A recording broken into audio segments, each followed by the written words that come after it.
I'm Imanol Iparraguirre. I'm from Vitoria in the Basque Country in northern Spain. I'm an architect and I've been practicing with my partner, Richard Hampton, since 2016. We've both done classical architecture and traditional ever since we studied, and also we've devoted our career to academics and architectural conservation. We are here at the Iberian Traditional Architecture Summer School 2025 in Ronda. I'm part of the faculty with my partner and together with other faculty members from other universities from the US. And I'm very happy to be part of this summer school for the 5th year. It's a really nice opportunity for us to teach traditional architecture from people with very different backgrounds that are eager to learn this kind of architecture, which isn't usually taught at architectural schools around the world. This summer school usually takes place during July for 2 weeks, and we usually split it in 2 parts. During the first part, we visit nearby towns of the village we're staying in this case Ronda and the Sierra of Málaga. And the second one, we devoted to designing a proposal for one of the villages we've studied. We usually produce out of survey drawings the first week, and then in the second one, we prepare those drawings to be shown to the public, and also we design the proposals that will be also shown at the exhibition that usually takes place the last day of the summer school. Traveling is one of the most important parts of an architect's education. So also discovering new places, drawing them, and also by drawing them, understanding them, it's essential to our practice. I think that this school provides for students a unique opportunity to see very different places, very different architectural traditions, but also translate what they learn to their usual practice or what they will be doing after they finish architectural school. They might be interested in conservation or in new designs, but I think that what we teach here is rather a way of doing more than a specific kind of architecture. We teach students to work in the way it has always been done. They research, they draw, they understand the underlying principles of architecture and how to apply them to their designs.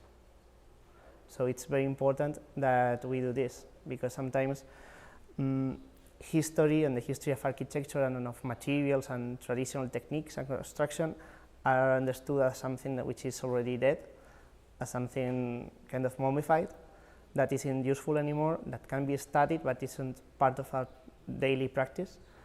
And we think exactly the opposite. We think that they're very much alive and they're the living substance of the designs we can produce for the future. Usually in architectural schools nowadays, tradition is forgotten, and with it the artisans and the traditional techniques. So it's very important that young architects that are still studying learn that these techniques and these artisans are very much alive and also available to be hired and be part of their designs. Sometimes contemporary architecture tends to oversimplify and use industrialized materials which are not good for the environment or even for the design. They lack character and they don't have this inner beauty that artisans can give to an architectural work. Hand drawing is really powerful tool. Drawing is because when you draw, you understand things. You have to think how things are built, how they relate to each other, the proportion of an architectural element or a facade or a whole building. So it's a process of thinking. It's a way of learning when you're an architect or when you're trying to know how a building is made. I think it's the most powerful tool of an architect. It's hard to keep on going sometimes, but I think that in the end it pays off to be truthful to oneself and one's ideas, but I guess like for everybody, the main strength comes from the people around you, maybe other practitioners, but also your family and your friends that are always there for you. Not only the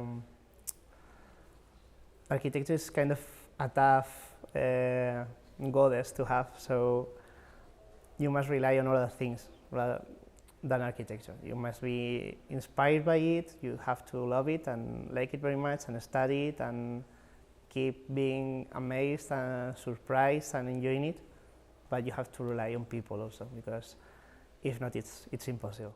I think that these summer schools have like two very important parts that really stand out, which are the sense of community for students, but also for us, for the faculty, which is belonging to a larger community that has the same ideas and maybe different approaches, but a shared vision on how architecture should be. So coming to this course is for students and also for us an opportunity to gather and to do the things that we really love, which is looking at architecture and designing. And also for students it's very useful to open their eyes and let them see that if they've not been lucky enough to know this part of architecture where they are at the school, to know that it exists and it is there, because for many students it's been a transformative experience in that sense. They've known that there's another way of doing things, a way that has to do with community, with natural materials, with environment, with tradition, that is looking not for the ego of the architect, but for transforming our cities, our towns into something beautiful.